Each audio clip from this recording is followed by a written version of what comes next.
welcome everybody to the June 11th meeting of the GLIMPRINT seminar series. We're very pleased to have a speaker today from Barcelona who's going to be talking to us about single-cell multimodal data analysis. As you know, this meeting is live streamed and recorded, and so please be aware of that going forward. Tom Hellicar and myself, Lorenzo and Ellen, are always here to take your suggestions, comments, criticisms, anything we can do to make this more effective for people we would like to do. So please let us know. We have a variety of communication channels that work better if you use them. Especially we have the GLIMPRINT website. There's the IMAG MSM wiki page. There's a LinkedIn channel and the YouTube archive. And so please make sure that we get those distributed appropriately. If you have a publication to share, we can put it up on the IMAG site. We can also put things up on the GLIMPRINT site.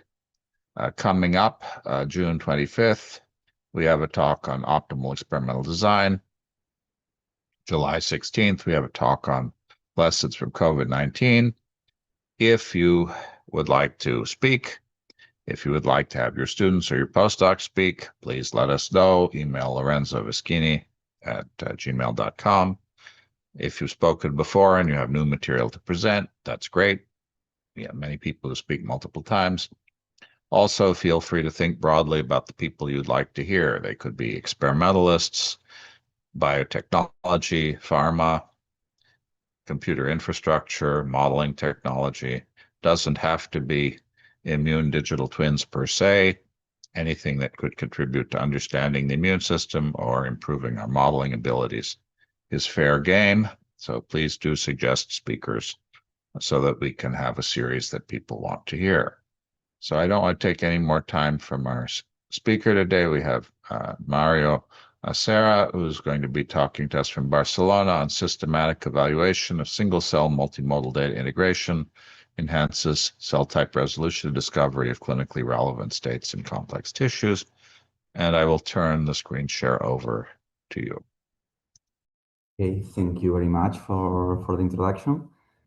I mean, it's a pleasure to be here with the Immobio community and the GLIMPRINT community. You already presented the project I am going to talk about, but I will like to first start with a bit of motivation for this talk.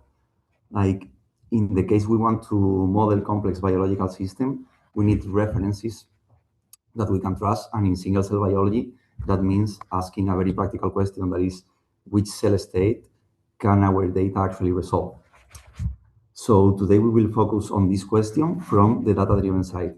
And I will show you a benchmarking study across various single-cell technologies using real kidney data.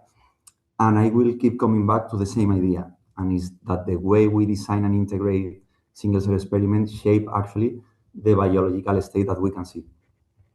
And this also has a great impact on clinical translation, because the better biological representation we can achieve will directly affect to the quality of the downstream analysis and propose a therapeutic target that we can find. So before getting into the methods, let me pose the biological problem. So the problem is very simple to define, but a bit hard to solve, and is that the referent analyses are only as good as the cell state they can resolve. So in complex tissues, the most obvious population can be usually easy to recover, but the difficulty arises when we try to find the rarest, most disease-associated states. This can be the hardest to isolate. And these are the ones that we might care most about, and also the easiest to miss. So the kidney cortex is a good example. It's an emblematic complex organ with epithelial gradients, stromal, immune, and vasculature populations. And computationally, many of these cell types do not form perfectly clean clusters, but they can overlap, show gradients, or blur one into each other. So the key point for this talk is like how we combine single-cell modalities is not just a technical detail, but it decides which cell state we can see and how precisely we can define them. So to see why that happened, we first need to do a bit step back and look what each modality is actually measuring. And it's clear that a cell's identity and state lives across molecular layers. And the first molecular layer that allow us to start stratifying cells is chromatin, which show us the parts of the genome that are open and accessible. So this is retrieved by ATAC-seq measures. And in that sense, chromatin tells us what a cell is poised to do. And those open regions can then be transcribed into messenger RNAs. And this is what RNA-seq measures. And RNA gives us more of a view of what the cell is doing at the moment of the data processing. And finally, that RNA can be translated into protein, including transcription factor that feedback to regulate the genome, or surface protein that will help us define how cells communicate with their environment. So the thing is, each assay will give us a different view of the same underlying state. And for this solving, we can think of one latent biological state, and each measurement is just a partial noisy projection of it. So that is the reason multimodality matters. Like no single measurements capture the full cellular state. So multimodality is more a necessity than a luxury if we aim to have a comprehensive picture of tissue biology. If measurements are partial, the way we combine them also becomes a biological decision.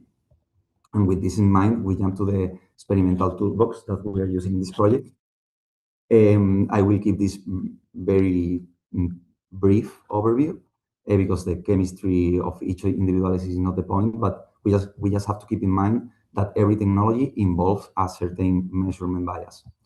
The first modality is a single scRNA-seq, either 3' or 5', and it measures the transcriptome in the whole cells, and it is very informative, but dissociation can lose fragile cells, and also it is limited by the sequencing depth of the experiment. Then we have single nucleus RNA, that is also measure RNA, but only from the nuclei. However, this technology is much more robust for frozen or fragile tissues, even though we are losing the cytoplasmic signal. The third technology we are working with in this project is single nuclei ATAC-seq, which measures open chromatin and give us a view of the regulatory state of the cell. I will make two distinctions here that will matter later. The first one is to keep in mind the gap between single cell and single nucleotide technology, like whole cell data can capture a state that nuclei miss, but it is more sensitive to dissociation effect. And the other thing I want you to keep in mind is the possible discrepancy that can arise between 3' versus 5' RNA sequencing, where both measure transcriptome on the whole cell, but there are like great difference in capture biases since they are targeting opposite ends of the transcript. Also, we have multi-omics experiments that combine the capture of RNA and ATAC in the same nucleus. That this pair structure becomes very important for understanding how the two modalities interlace. And the main point here is that every assay is informative, but also incomplete. So we are finding this kind of complementarity between technologies. And this is why integration is needed. And by integrating data, we mean to put all the data into a single reference. And we are calling to this reference, we are calling them atlases, and they are becoming the infrastructure of single cell biology. The human cell atlas paradigm give us a shared annotated coordinate system for cells, like that allow reference mapping, label transfer, that take new data and place it into a known frame. And also for this room, the important point is like integrative and multi-scale models uses this kind of atlases as substrate. So we can say that the quality of the atlas is setting the limit of the quality of the downstream models. Like the atlas, if the atlas has coarser cell definition, the model starts from coarser biology. If the atlas is missing disease-associated states, the model cannot recover them later by magic. And this is what I mean that atlas fidelity bounds model fidelity. And the question comes us again, like which cell state can the atlas resolve? And now we can be more practical with the problem and ask, how do we integrate the different measurements and how that this affect the biology resolution? So here we arrive to the integration problem that is the backbone of this project, and we are getting a bit more technical. But basically, it's like single cell workflows normally rely on clustering pipeline to resolve cell states. But unsupervised analysis can only resolve the cell state along the axis of variation present in the data. For example, if a technology is missing certain features due to the lack of sequencing depth or missing certain cells due to the dissociation process, some of the axis of variation will be much weaker. And this cell state can collapse into a single cluster, not because they are biologically similar, but because the data don't longer contain enough information to separate them. Okay, and the integration is one way to address this issue. By integrating across technology and modalities, we are enriching the axis of variation and recovering a fuller picture of the tissue or the biology we are studying. And for the rest of the talk, is systematic evaluation of this idea, like which integration strategy helps which cell state. And to be precise, I will present you the four main integration strategies in the field that are these four. So this is the map for the whole benchmark. What you see in this image is the data layout of a multi-platform, multimodal setup. The figure shows how the data enters an integration pipeline and what are the anchors for combining them. So first we have the horizontal integration. That means that we integrate cells that share the same feature space. So they belong to the same modality, but different samples or protocols. And the anchors are the features.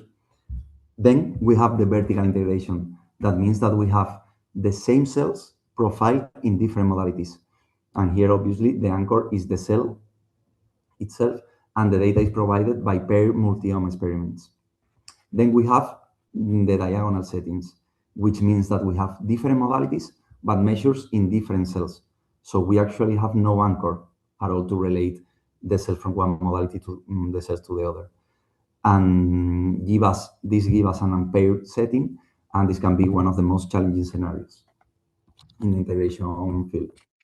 And last, we have the mosaic integration, which is basically a mix where we have some unpaired data, some paired data that serve as anchor across modalities, and this is actually the scenario that sits closer to reality. And then from now on, every result that I show you will most likely fit in one of these regimens. And the question that we are asking over and over now becomes, like, for a given cell state, which integration regime give us the best resolution? So this leads us directly to the gap that we wanted to address with this project. That is like, in this single cell field, there has been already a lot of benchmarking projects, but most of them were focusing on single modality, or they were tackling multimodal integration on relatively simpler systems like BBNC or simulated data. But what was missing is a systematic multi-protocol, multimodal benchmarking on complex tissue, and most of, like, on top of everything, that putting the emphasis on the biological resolution rather than the technical alignment. And then the question is very direct, like, which integration strategy resolves better which cell state and what will gain or lose. So here I present the resource that we are providing with this project. That is the multimodal benchmarking for human renal cortex. It contains about 120,000 high-quality cells and nuclei for 19 different donors.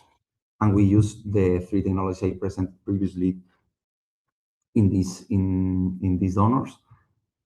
We have single cell RNA 3' and 5', and then Multiome that provides single nuclear RNA plus single nuclear ATAC.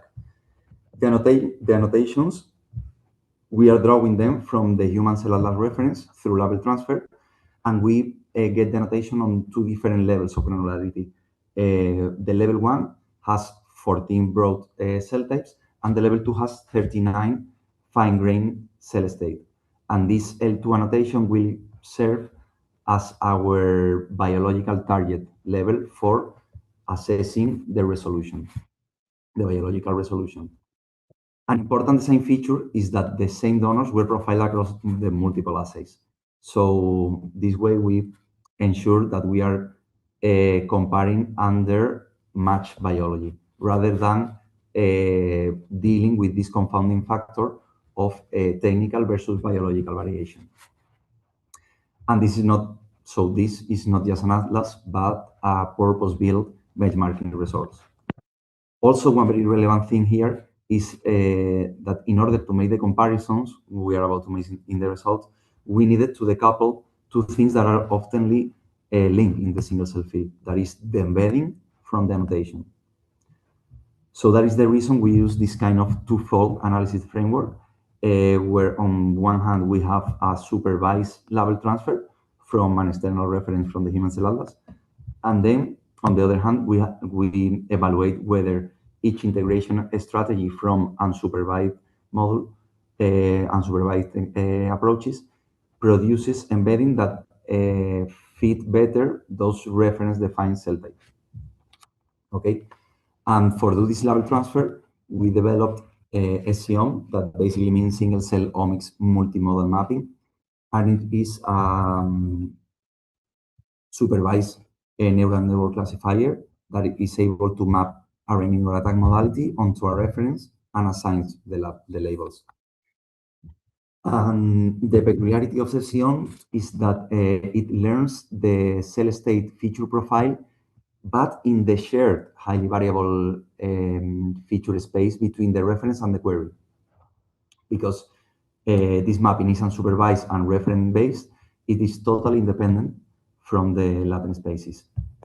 And this is what let us decouple the annotation from the embedding. Additionally, scOMM also returns the feature importance score. So we can ask which genes or peak drove the prediction. And it can be very useful for benchmarking, and we use it in the project, but I will not be getting into details on this today. But to wrap up, we basically compare the performance of scOMM with similar tools like Acera label transfer, Cheetah, or SCMap. They provide comparable accuracies, but scOMM provides this plus of interpretability. So before showing the result, let me quickly get an overview or about how we score everything. So as I just commented, the evaluation we perform is based on the agreement of two folds.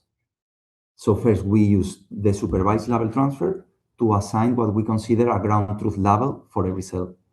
And second, we assess every unsupervised embedding produced by each integration regime on this supervised label transfer. So throughout the result, the logic is the same. The higher score means better separation of cell type or better local biology. And then we use metrics on the different level of the pipelines. For label agreement, we use the AUC metrics. For assessing latent space distribution, we use with silhouette or Mahalanobis distance. And to assess the graph neighbor, we use the binary cell type LISI, which can be well, this latent distribution metrics can be think of as global metrics, and this graph neighboring metrics can be think of more like interrogating the local structure. So now we have all the pieces of the puzzle: the data sets, the integration regimes, the tool, the scoring framework, and it's time to jump to the results. And the first result, however, as what's happened before the integration, where we want to compare statistically the single cell versus single nuclear RNA, like GLIMPRINT. So for here, we first, the clear statement is like single cell RNA and single nuclear RNA are complementary. Like if we merge both datasets and perform variance decomposition, it shows that the assay explain about the 25% of the variation, then the cell type explained 13% of the variation, but then we have a term that is assay by cell type that still explain a 6% of the variation with a heavy tail, and this interaction terms is hinting us very important information. That means that the difference between assays is not just a global offset, but that assays measure genuinely different information for different cell types. And in this fragile kidney tissue, single nucleus RNA performs very well overall because it captures more genes, more cells, and often higher purity. So if we were only looking at these summary statistics, we can conclude that single nuclear RNA would be the better assay. However, this is only part of the story, because we cannot forget that we are missing cytoplasmic RNA signals that can be very relevant. So the next step is to ask whether horizontal integration can balance this protocol-specific strength or weaknesses. Here, the main effect that we see is that integrating single-cell RNA and single-nuclear RNA protocols reduce technical noise while balancing protocol-specific gaps. But there is no single protocol that wins for every cell type. By using IUC scores between the label transfer and the embedding-based clustering per technology by technology, integrating samples, we observe that different protocols have a better capacity of isolating cell types. For example, single nucleus RNA performs especially well for proximal tubular subtypes. 3' single cell RNA does better for thick ascending limbs group, that is other epithelial population. While 5' single cell RNA helps with rare population, a smaller population such as macula densa, distal convoluted tubuli, or connecting tubuli. Moreover, integrating across technology leads to a better local cell state definition, as it is shown in the plot in the right, where we show the pre and post integration binary cell type Lisi score, and we can see how most cell types sit above the diagonal towards the after integration axis. So the next question is just to ask what happens when we add a different molecular layer as we do in the vertical integration. In the vertical integration, RNA and ATAC are measured in the same nucleus. But what I mean by 1 + 1 is greater than 2 is that combining both modalities yield higher cell state resolution than either of the modalities could offer on its own. To show this, we compare two conceptual approaches for combining these RNA and ATAC layers. The first one is multimodal spectral approach from the snATAC tool. And this algorithm leverage both modalities simultaneously on the feature level when computing the latent space. This is a more refined and subtle way of computing this vertical embedding than the approach that is taken by the weighted nearest neighborhood from Acera, where they just compute the latent space on each of the modality first, and they just look for an weighted average of them to have this vertical latent space. And as you can see, multimodal spectral approach clearly outperforms the weighted nearest neighborhood. Pay attention to the width silhouette scatters here of multimodal spectral versus weighted nearest neighborhood. where each point represents a cell and each panel a cell state, we can see how the distribution, far from being diagonal, is tilted toward higher values on the multimodal spectral y-axis. And this latent state improvement trend also translates into an improvement on the local neighborhood separation. If we pay attention to the right on the binary cell type Lisi heat map, we observe how the average value across the different cell states is much higher on the multimodal spectral embedding than in any of the single modality embeddings. And also, those single modality embeddings score pretty similar as the weighted nearest neighborhood from zero. Therefore, we can say that RNA and ATAC together has the potential to uncover a state that neither modality alone could resolve cleanly. And it has to be clear that vertical integration is not just averaging two measurements. It can recover finer data structure and that are weak or miss in either of the modalities. So now we move from the paired multimodal data to the global integration across the full resource. So the global integration, we are including mosaic and diagonal settings. And please don't get lost in the details of this plot. I just want to point out a couple of things here. The first point is that mosaic or diagonal approaches does not universally outperform simpler combinations on every resolution metrics. But one important thing is that both approaches stay robust. And for many well-defined cell types, horizontal integration or vertical integration are already enough to resolve them. But global integration becomes really valuable for some adaptive or rare cell state. The example here that is boxed is the adaptive TAL shown in the plot as ATAL1, where its cell type Lisi score show a notable improvement from, well, that reach us to 0.61 after the mosaic integration. That is exactly where the integration matters the most for those not that obvious cell types. But for this subtle state, disease-associated state, is where the global integration really matters. And let me show two of the examples to show you where this improvement really shines. The first example is this state that we found in the thick ascending limb, where we subcluster this adaptive state into, well, on the mosaic embedding, we subcluster it into 3 subclusters, and specifically the subcluster 0, this ATAL1_0 is quite interesting. On the human, we can see that it's mainly displayed in the 3' single cell panel. And this state is interesting because it is expressing WFDC2, also known as HE4. And this has been proposed as a serum biomarker for lupus nephritis and chronic kidney disease. So this cell could be the cellular source of a signal that is already measured clinically.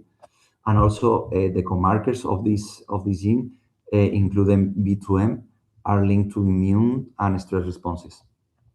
So the lesson here is that assays that look strongest for resolving epithelial population, as it was for single nuclear RNA, was not the one that most clearly captured this kind of states that are also very, very interesting.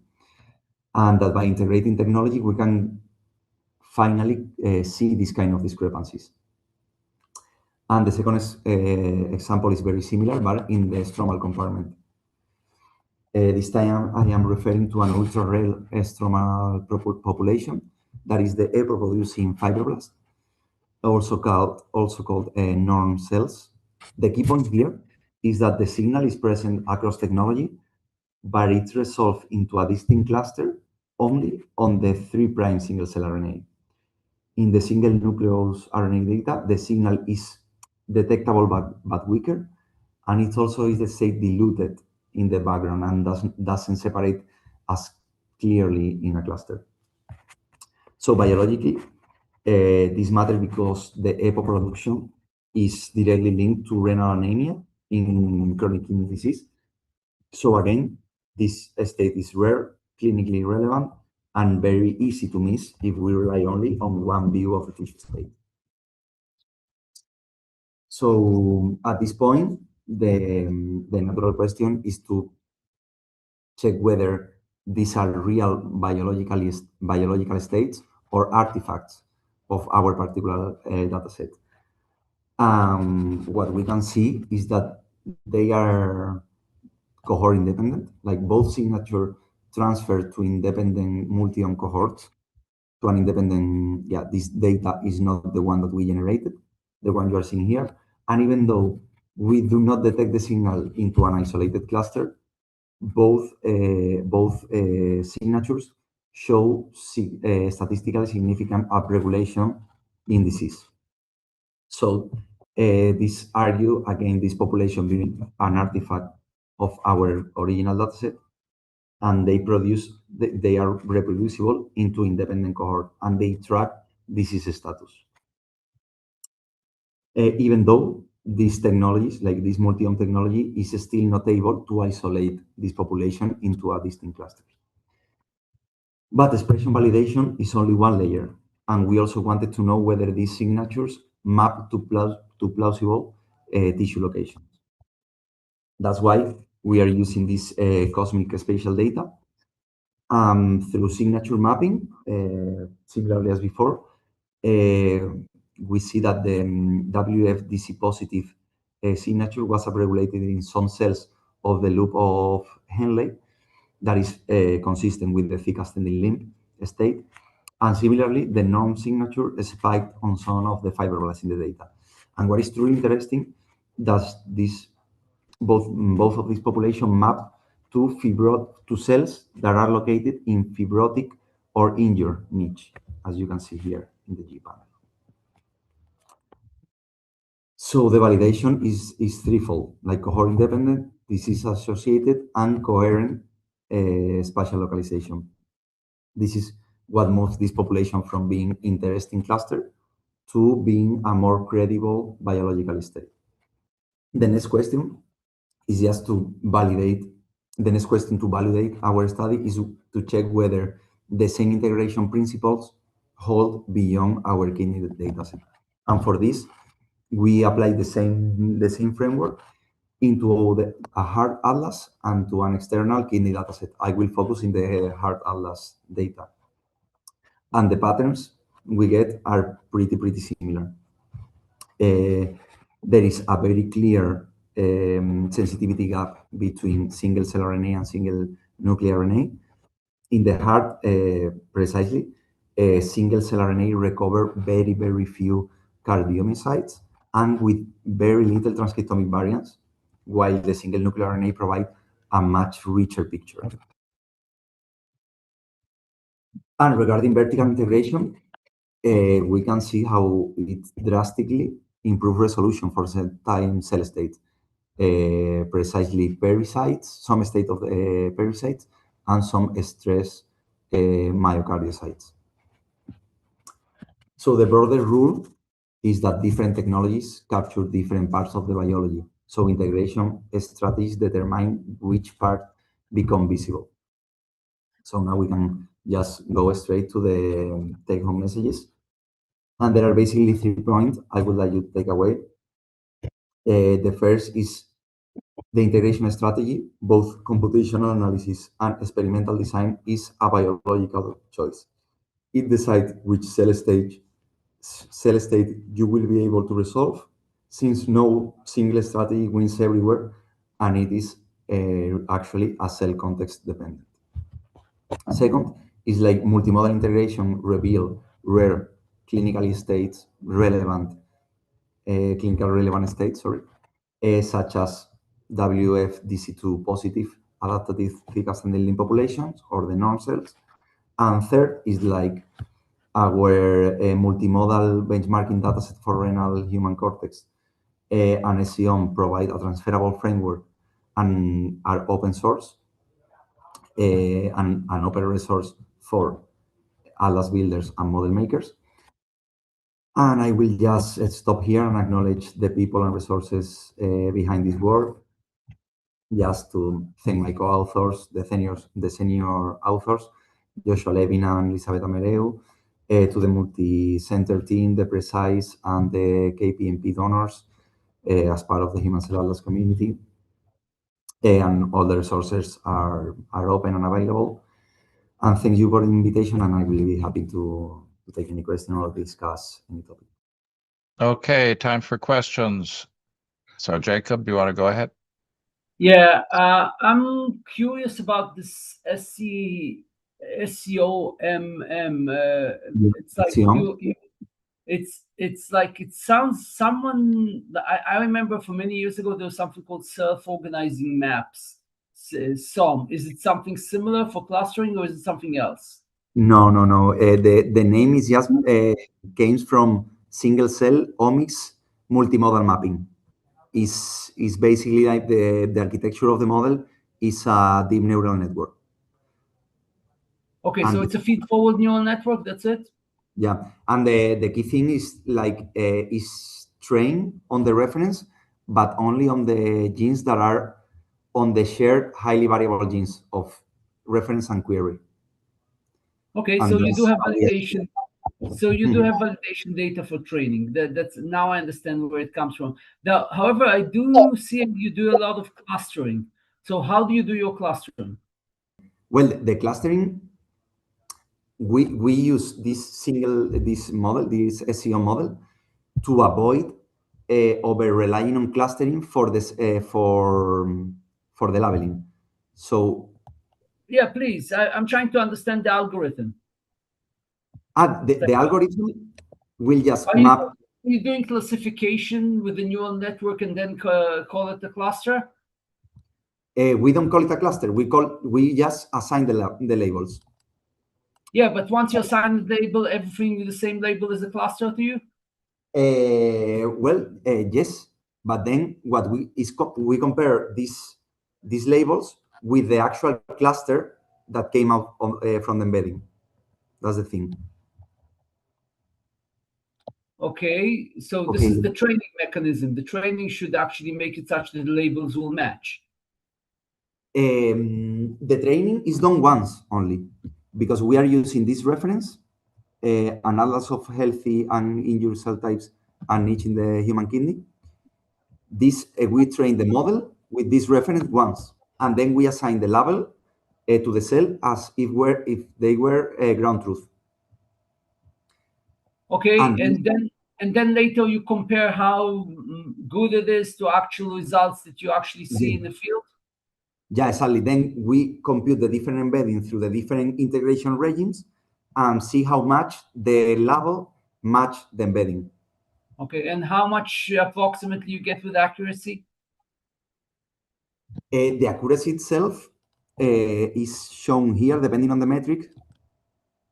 Like here is the accuracy on individual technology. That's the thing, that the accuracy keeps changing depending on the integration regime. Yeah, but I see numbers above 60%, 60 to 90%, correct? Yeah. Okay. That will. Thank you. This is what my questions were. Thank you. So actually, like depending, since the kidney is a pretty complex tissue and it has like the different epithelial. Here I am showing only the epithelial cell states. They are actually a gradient. So for reaching this kind of score of close to 1 is very, very hard. And we are moving between very tiny clusters that are blurred into bigger ones, or clusters that merge because they are showing like a gradient. Okay, other questions? Mario, hi, Emilia. Nice talk and presentation. I was wondering how you think your methods could help a more complicated integration across the species. For example, we are dealing with single nuclei from mouse and integrating with single cell for human, or vice versa. Single cell human with single nuclei, human with single cell mouse and across ATAC and RNA and things like that. And also we were seeing across, although our multi-omics from the same patient, let's say, or donor, we can see that changing the technology reveal new clusters. So for example, between RNA and ATAC, we found that in ATAC we had a new cluster. And after I have something about mitochondria and RNA, and the ribosomal genes, but we can start. Okay, like actually, what you described is exactly the point we wanted to make with this analysis. We are actually not proposing better methods, but we are just trying to clarify that by just using one technology or one modality, we are not resolving the full cellular heterogeneity that is in the tissue. But that when you do then ATAC, you can find that a single cluster that you were finding in RNA suddenly becomes two clusters because the underlying open chromatin is different in the cells that were merged in the same cluster. So we are just basically like warning everyone that you will arrive to better results if you account for multimodal, multi-technology integrations to resolve the variability in your data, that you cannot assume just by single cell RNA3' that you have all the variation on your data. Yeah, more or less, I got it. How you deal when, for example, you have single nuclei, but you have a new cluster that appear with a specific state, but also that has a high content of mitochondrial or ribosomal gene. Since in our field in general, we don't really understand the contribution of mitochondrial genes and ribosomal, we think that it's poor quality cluster and we just remove, like not just us as a lab in general. But they play a big role in disease and also development. So, for example, this new cluster has immature state, but also high mitochondrial, high ribosomal gene. Would you remove, if you like, what you suggest when you deal with different modalities, single cell, single nuclei, that give you things that you don't expect, like single cell, single nuclei, you don't expect a cluster full of mitochondrial genes or ribosomal genes, That depends on the layout of your data, because at the beginning of this field that they were mostly working with PBMC data, when they were finding these high mitochondrial clusters, they were associating it because that reasoning came from experimental, like from trial and error. They found out that high mitochondrial content in PBMC was associated with bad quality cells or issues on the protocol.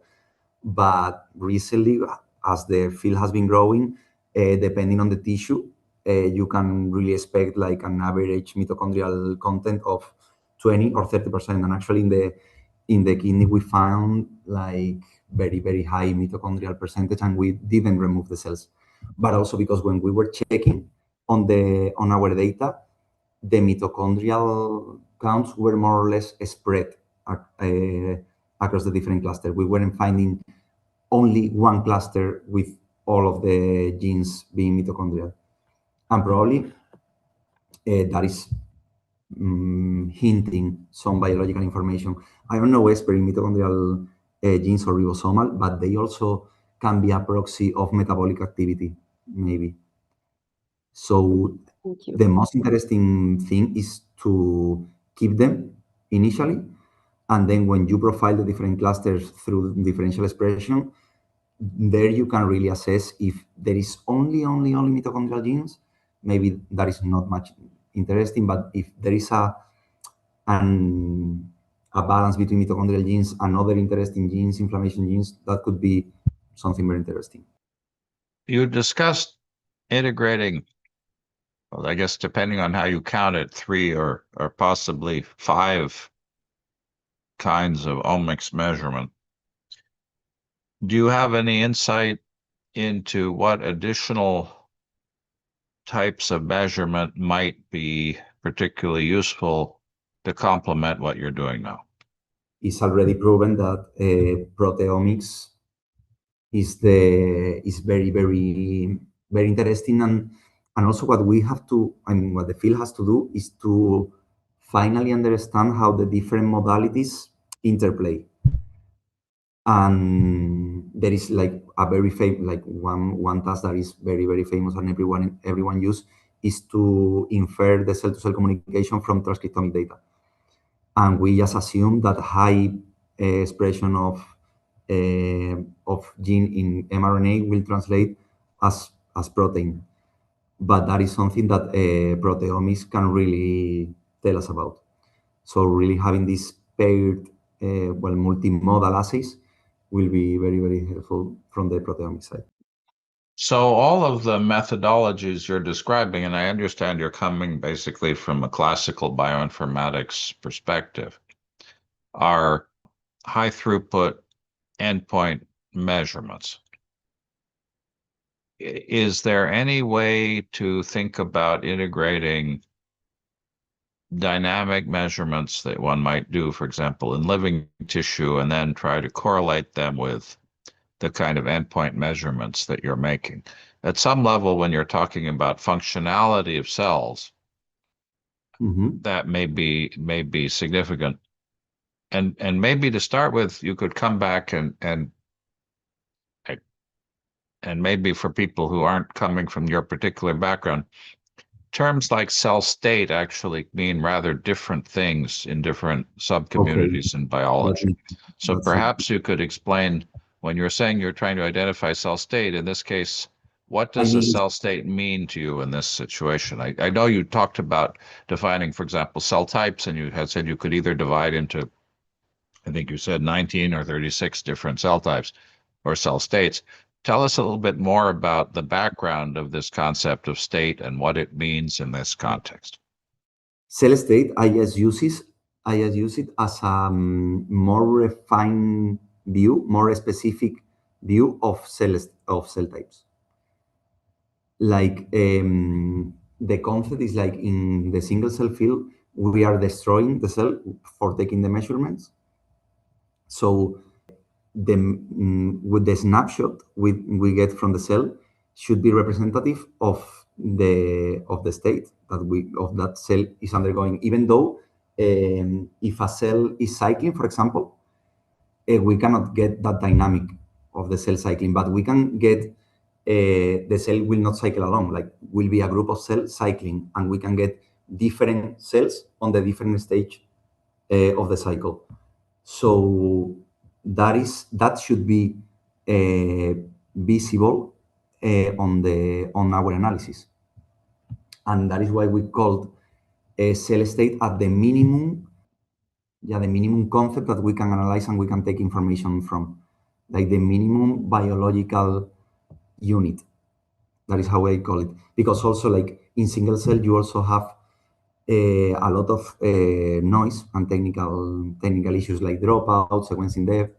But then when you start having, that is cell by cell, but when you have a group of cells with a very similar transcriptomic profile, that is actually what I call cell state, because those are a group of cells that proxy more or less accurately a true biological state that is happening in the tissue.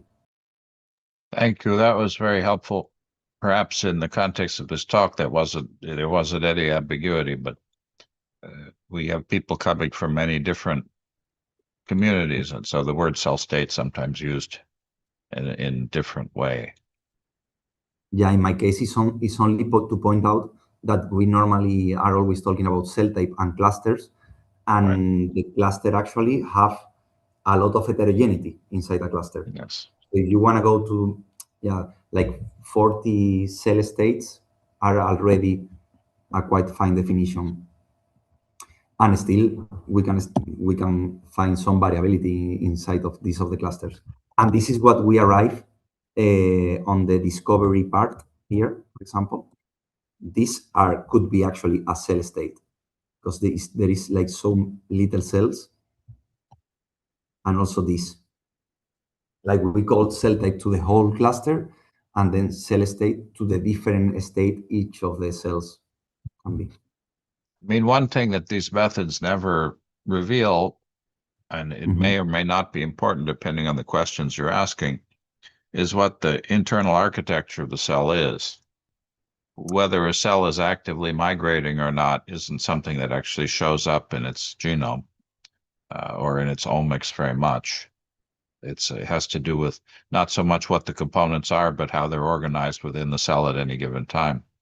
And there are now proteomics methods, EM-based proteomics methods, that actually allow you to look within a single cell at the spatial variation of protein within a single cell, but those are very expensive and slow methodologies.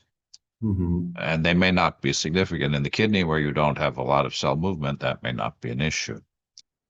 In this example you gave us here for the one you have on the screen, you have the WFDC2 plus cells. You have a potential marker here. Is there any understanding of possible mechanism? Maybe you could tell us a little bit more. In other words, is lupus, for example, and chronic kidney disease, are those areas of specific interest to you, or is this just an example that you pulled? Yeah, this is really an example of cell state that we found by interrogating the data that were curious and that have some certain bibliography associated. But we actually use this kidney as an example, that I am not an expert in the kidney at all. Yeah, this is also one of the things in the field, that we are doing the most that we can, but limited by the information we have.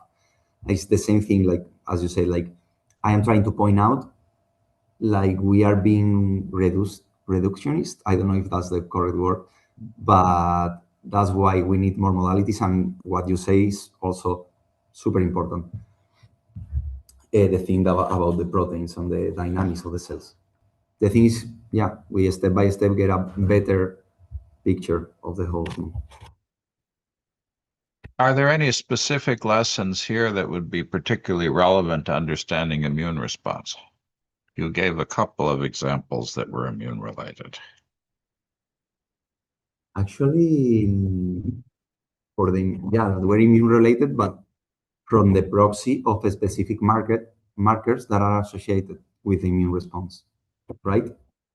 Yeah. But that is in the field. We normally take the biology enters on the gene level. We have a very extensive bibliography that describes the gene, and then when we find one gene regulated in one state or the other, we kind of do these connections and nothing further than that. Yeah, actually, if you are very interested in the immune response, the project I am working on now is to be able to somehow predict the clone size in a single time point based on the antigen presenting process using these cell-to-cell communication tools towards the CD8 right now. Well, I will be finishing the paper in the coming weeks. So if in the future you want me to expose it, if you are more focused in the immune response, I also tested on COVID data, and also you can give me a very great feedback because I am also not an expert in immune response, and you can maybe direct me. Well, that's a case where having the kind of spatial mapping you showed in the kidney, where you can localize particular cells to particular regions, and also the ability to identify rarely occurring cell types become very important, because with immune response, it's highly spatially inhomogeneous, and you also may have relatively few immune cells compared to other cell types. Jacob, another question? Yeah, he said that he can apply something to COVID. What did you figure out for COVID? What does it tell you? Well, our model was just trying to, it's a graph attention network, so it's try to disentangle which of the cell communication between CD8 T cell and the CD4 and antigen presenting cells can be most relevant, which pathways can be more relevant to the expansion of the T cell. I mean, basically, we find out this this pathway communication is kind of a structure, and we can distinguish patterns from moderate symptoms to severe symptoms. And also the severe symptoms, we find some malfunction of dysregulation of the regulatory feedback between the CD4 and CD8. You find some findings. Let's ask a practical question. If there will be a next pandemic and something like COVID appears, can you apply your technique to find some information during the next pandemic? In time. Yeah, in time. Yeah, the issue in this field is that you always need a lot of data and very expensive protocols. So that is the main limitation. And also, I am on the very much modeler level, like model engineering. So my interpretation of the disease is probably not the richest. And I will have to, I mean, what I have been finding is this kind of pathway dysregulation between patients and the severity of the disease. But I cannot know if from there we can draw a therapeutic target, or if we can stimulate certain cells to help the patient respond. And I have like, yeah, I don't normally reach that part of the pipeline on the analysis. Yeah, what do you need to be for something like this can be effective as a screening tool or some sort of tool that will help provide information to decision makers? What is missing? What do you still need, and can you achieve it within X years? I mean, actually, I think we are these kind of technologies and models are very good for as hypothesis providers. Like I can provide hypotheses for many, genes or cells to stimulate, and which genes or membrane protein we have to stimulate. But then it's very hard. Like I never reach the like the wet lab experiment or the clinical trial. So you're doing more scientific Jacob, I think he's more in the scientific discovery and knowledge generation space than the therapy space. I'm just trying to see whether it can help in the future. Apparently, for the answers I'm getting is that, no, this is something that we do. It's not something that can help. My purpose initially is to understand better the whole expansion and the whole reaction to the infection. Good. Yeah. If you understand better, can you understand it in time? Like during if a pandemic comes in and someone gives you a bunch of data, can you understand better something? For sure. I am in the very first version of the model, but I think you can really tweak it and make it more refined. And you might be able to understand better if you had data. Yeah, no, but it's the same way single cell data has been used. Like we sequence healthy patients, diseased patients, and then we see which are the cell states or cell types that doesn't have a similar profile. We find which are the genes involved in this and causing this similarity, and then we tackle those genes. That is the one of the most widely used logics in the single cell field right now. So you can provide some input that will be helpful to whom? It would be helpful to everyone that is interested now, but I think it's just the better understanding of the interplay between antigen-presenting cells and CD8 T cells. I just want to say, Jacob is coming from a perspective of epidemiology and rapid response to new and unknown disease. And so he's always interested in the question of, can any technique be used? You have people who are becoming sick, who don't know what's going on. Can you use techniques in order to understand what is happening and possibly develop rapid therapies for it? That's may or may not be appropriate for every technology of knowledge generation, but that's where those questions are coming from. I think it's always an interesting question to ask you. There's nothing wrong with the answer being that your technology isn't in that space yet. but No, I I think don't that's think. just to clarify. I think why we were thinking about those kind of questions. And how are the samples collected? Are these all ex vivo, I mean, post-mortem samples, or are these aspirate samples, blood draws? What clearly, if you're getting spatial imaging of the kidney, that's after removal of the kidney, or at least after biopsy. So how are the samples drawn? These samples came out from biopsies, from I think patient with like they needed intervention, so they took a part of the healthy kidney for the samples. But then all the spatial information I have shown came from an already published project. That data we didn't generate it.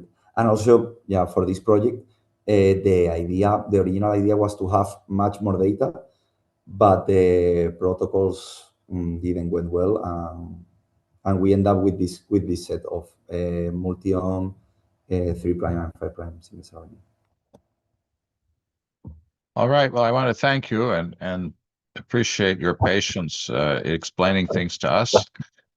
And To you, appreciate. I look forward maybe in a few months or a year when you have some results on your new immune studies, you can come back and tell us about those. That would be lovely. Yeah. I will share the paper, and maybe Emilia can tell me. Okay, thank you, everybody. I look forward to seeing you again in 2 weeks, and thanks for joining us today. Bye. Yeah. Thank you.